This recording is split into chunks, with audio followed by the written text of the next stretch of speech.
Сегодня мы в гостях у Михаила Николаевича Юхмы, народного академика, писателя, известного человека. Сегодня у нас тема Аттила, Аттиллы.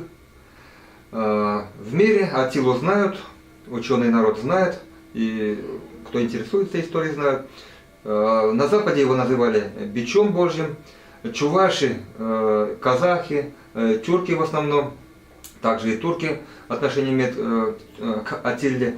Его называют своим знаменитым полководцем, известным человеком, предводителем. Вот мы, чуваши, Михаил Николаевич, какое отношение имеем к Аттиле? Мы к Аттиле и гуннам имеем прямое отношение. Мы прямые потомки гуннов и прямые потомки царя, великого царя, полководца Аттила. Имя его чисто в народе и среди гуннов звучал именно Аттил. Дословно отец это ил, это государство, народ обозначает, то есть он, его имя обозначает отец народа. Отец народа. Как вот у турок Ататюрк. Ататюрк обозначает отец тюрков обозначал. Вот на этот манер они тоже, они тоже потомки древних гуннов. Вот они, так как, имея всегда независимое государство, они более смело свое видение, гунское видение, они всегда могли показать всему миру. А мы как-то до последнего времени не очень смело высказывали мысль, что мы потомки гуннов. Но в последнее время именно потому, что зарубежные ученые уже именно они более всего говорят, что чуваши прямые потомки гуннов. Вот у нас сохранился древний эпос Аттил и Кенгильде. Это удивительная вещь. Такое же эпическое сказание сохранилось и у древних германцев, потому что Аттил дошел до Европы, показал свой талант, свой ум, свои возможности и силу гунского народа в борьбе с Древним Римом. И поэтому в памяти германских племен он остался, в основном германские племена о нем оставили добрые воспоминания о нем. То есть только Европа не только его злодеев вспоминает, все-таки германцы его хорошим словом вспоминают. Германцы хорошим словом. Даже есть какой-то германского ученого, сейчас я не могу сразу вспомнить, призывает Аттил, приходи и помоги нам победить римских варваров. Ну, обычно как в деревне бывает, там один, скажем, сильный человек собирает вокруг себя себе подобных и над всеми властвует. Римляне, наверное, как нынешняя Америка, тоже в окружающем мире главенствовали, наверное. Над всем миром, и просто не главенствовать, а угнетать весь мир они пытались. Они пытались, что они хозяева мира. Вот они вели себя так. А германские племена боролись. Одни за свободу, они не смогли победить Рим. И вот на помощь им пришел Аттил. Вот Аттил — это как бы вот имя нарицательное стало. Как вот Ленина мы вспоминаем, потому что у него Ульянов Владимир Ильич. А у Аттилла какое имя было? Болгары, по-моему, в своем списке князей или там царей болгарских Аттилу тоже упоминают. Я вот смотрел вот эту книгу, по-моему. В этой книге было его имя. А Витох ты имеешь в виду? Да. Это правильно исследователь называет? Наверное, это разные, но все-таки, мне кажется, было его подлинное имя Атил.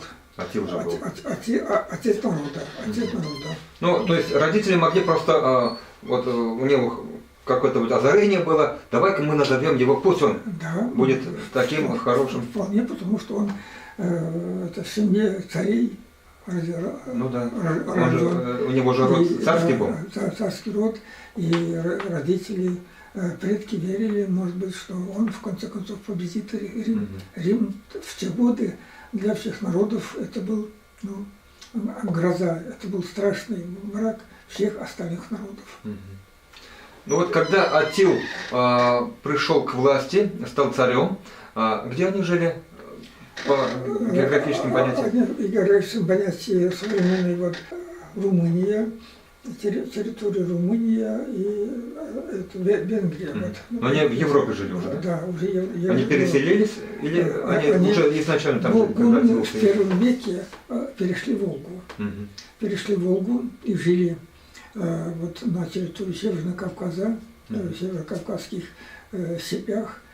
Им нужны были широкие степи, поля, потому что бесчисленные стада они были кочевниками, да? Кочевниками были.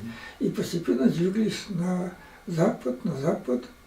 И когда Атил стал царем, полководцем, он объединил такого, перед Атилой такого объединения гуннов еще не было сильного объединения. Он объединил разрозненные роды гуннов и повел их на запад, на борьбу с Римом. Ну вот, вы мне показывали книгу, вот немецкое издание «Атил и Крингильда». Это у него первая жена была или какая-нибудь? По-разному пишут. У Атила было много жен. Да, это, видимо, последняя любовь Атила. Но все-таки он полюбил девушку? Полюбил. Германского племени? Да. Вот в чувашской версии Крингильде это последняя любовь Атила. Атил, значит, собирается жениться, и во время свадьбы немецкая девушка дает своему будущему мужу по обычаю значит, вкусное вино. В знак того, что она уже принадлежит ему как жена. Да. И в германском варианте она, зная, что это отравленное вино дает, но в чувашском варианте она не знала, что это отравленное вино было. И это в чувашском эпосе? В чувашском эпосе. И она просто любя, уважая, Атила дает, а вино было отравлено его недругами. Мне кажется, более вернее именно чувашский вариант. Потому что царство Атила объединяло многие племена, разные были племена, и в том числе среди гуннов были и угрофинские племена, скажем, вот венгры, это сейчас венгерский язык, это угрофинский язык, но ведь Венгрия, именно венгерский народ создавался тоже смешение тюркских и угрофинских народов. Вот я историю вижу, читаю иногда про Атилу. Его многие хотят присвоить себе. Кому не хочется иметь предводителя такого известного в мире, чтобы он был именно, скажем, венгры уже, по-моему, к себе тянут Атилу, а казахи, мы вот чуваши тоже говорим, что это наш Атила. Вот все-таки кто имеет Атиле еще отношение, кроме чувашей? К Атиле венгры тоже имеют отношение. Вот я сказал, вот венгерский народ создавался как смешение гунских и угрофинских племен. То есть часть гуннов тоже вошло в состав современных венгров. И казахи тоже очень близки. Вот, скажем, если словарный состав современного казахского очень близок к чувашскому языку, и они достоверно доказывают, что они тоже потомки гуннов. Вот у вас книга лежит. Да. И вот Абдукадыр Даудбеков, известный казахский ученый, вот его портрет, он написал вот такую книгу «Атил и Игунская Орда». Следующая его книга «Тамги, Атилы и Гуннов». Вот любопытно, вот здесь он доказывает, что тамги Атилла полностью соответствуют современным сохранившимся чувашским тамгам, то есть родовым знаком чувашского народа. Это доказывает, что чуваши прямые потомки гуннов. И надо прямо сказать, что ученые, зарубежные ученые, в том числе и русские, финские, германские, венгерские, болгарские и другие ученые, все-таки они прежде всего говорят, что прямыми потомками гуннов являются все-таки чуваши, и прямым потомок гунского языка это чувашский язык. Атил мог говорить на чувашском языке? На чувашском языке, чисто чувашском языке мог говорить. Это об этом писали и наши чувашские ученые, особенно вот дореволюционные ученые 30-х годов. Вот общество изучения Чувашского края объединяло очень талантливых, умных ученых. К сожалению, она была объявлена врагом народа, националистическим обществом, разгромлена, люди расстреляны, посажены в тюрьмы. Рукописи, книги полностью уничтожены, к сожалению. Вот мы пытаемся найти какие-то отрывки. Я в своих трудах, что мог найти, всегда использовал. Даже вот издавая эпос «Атил», «Атил Бакрим Гильдей» на чувашском языке, я использовал в примечаниях вот все, что сохранилось об Атиле. Именно сохранили эти ученые или нашли эти ученые 30-х годов. Об этом интересные воспоминания оставили вот Наум Мурхи, старейший ученый, умнейший, настоящая энциклопедия, Никита Романович Шарманов и другие ученые. Нестор Янгас, вы говорите? Нестор Янгас, да. Но, к сожалению, мы очень мало знаем о том, что оставил нам Дмитрий Юман. Очень жаль. Он тоже писал, да? Он ведь, я назвал его первый ведущий истории чувашского народа. Я бы его назвал. Я в интернете видел, игра про исторические персонажи есть. Там про Македонского, про Юлия Цезаря. Также есть по Атилле. И Атилла отдельные фразы, предложения говорит на чувашском языке. Я думал, вот наши молодцы добились, чтобы Атилла говорил на чувашском языке. Значит, есть основания, чтобы Атилла говорил на чувашском языке. Да, правда, там очень страшным акцентом говорит. Поэтому куда кемеля, кемела. Ну, явно не чуваш говорит. Эжохале Атилла, уменче, рэм холленен как сенкеке. Аван манкамалахна, юкерме иррекампар. Яхипекех, тумалала. Желаю. Ну, он говорит чисто чувашские слова. Я даже выписывал, что он говорит, потом сообразил, что он мог сказать. Написал, вот какая у него речь. Ну, он исторически командует, он команды дает, выражает свои эмоции. Значит, это исторически можно сказать, что это правильно, да? Да. Я в свое время писал про Атилла сценарий или пьесу для оперы. Немцы хотели поставить в Гамбурге на сцене немецкий один этот композитор, что-то он внезапно умер, работа осталась незаконченной. Было бы это, конечно, большим событием. Вот этот свой материал вы не представляли нашим музыкантам? Представлял. Для этого надо, видимо, чтобы театр заинтересовался. Театр не очень интересуется. Это у вас опера про Аттилу. Да, да, да. Так и называется Аттила. Очень интересный там, значит, тексты для песен тоже есть, очень интересные тексты. И для наших его соратников хорошие тексты. Хотелось бы, конечно. На исторические темы вот несколько еще написанные оперы есть, которые не поставлены по моим материалам написанные. Ну, к вам не обращались, да? Нет, написанные лежат.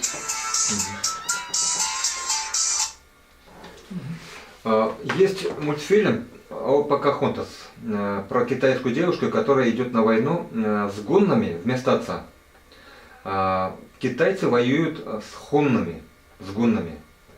Это, можно сказать, предки Чуваш были, да? Да, да. Ну вот да, у нас, к сожалению, мультфильмов нету. Вот китайцы показывают, как они там страшные, конечно, гунны, Ну да, сильные, это воинственный народ. Ну, конечно, глаза у них, лицо в гневе страшные у них лица. Но это гунны. Так можно для сказать. китайцев гунны это страшный народ был, да. Мете, вот Мете это один из первых царей гуннов. Вот имя Мете это сохранилось в чувашском среди чуваш до сих пор, хотя его китайцы пишут Моде. Вот какая причина была? Вот гунны поднялись, вместе с ними и чуваши же там, нужно полагать, жили. Да. И да. поднялись, они решили переселиться в западные части Евразии. Ну, в поисках пастбищ постепенно борьба с китайцами шла долго. Они побеждали, потом китайцы побеждали, там разные такие варианты были. Ну вот решено переселиться в западную часть. Подвигаться на запад в поисках лучшей доли. Да. Интересно, у тюркских племен всегда какая-то у всех была мысль дойти до последнего моря и найти там счастье. Ну вот сейчас тоже народы переселяются в Европу, им же наверняка что-то объясняют, вот там лучшая доля, там будет хорошо. Да. И вот гунны до последнего моря, даже монголы, это проклятые монголы тоже, ведь они шли до последнего моря. Если бы в 1242 году волжские болгаре не поднялись на борьбу, они бы дошли до моря, да, до Испании. До моря, до Франции, до Испании, все это. Только вот из-за того, что волжские болгаре поднялись еще раз на борьбу, они вынуждены были повернуть с территории Польши обратно на восток. Ну вот, наверное, резюмируя наш интервью. Резюме такое. Мы все-таки потомки древних гуннов, прямые потомки, и это общепризнанно именно чуваши, прямые потомки. Конечно, остальные тюркские народы тоже какое-то отношение имеют к гуннам. И чувашский язык прямой потомок древнего гунского языка. И Аттила это никакой не бич Божий. Да, Аттила никакой не бич Божий, наоборот, его восточноевропейские народы воспринимали как человек, который поможет им освободиться от римского, страшного римского ига. И это наш величайший царь, полководец. Да, великий полководец, великий царь, именем которого мы должны гордиться. Я бы сказал, если был бы скульптором в центре нашего города и на берегу Волги поставил бы памятник Аттила, именно великого Аттила на его любимом коне. Ну вот башкиры поставили своему Салавату Юлаеву большой великий памятник, очень внушительный памятник. Также Аттила, наверное, должен найти место. Именно должен найти Аттила место на территории, на той территории, где живут чуваши, на территории Чувашии. Ну, время придет. Время придет. Время многое переставит и многое поправит. Время всегда прав. Право бывает. Спасибо вам, Михаил Николаевич. На этом мы завершаем.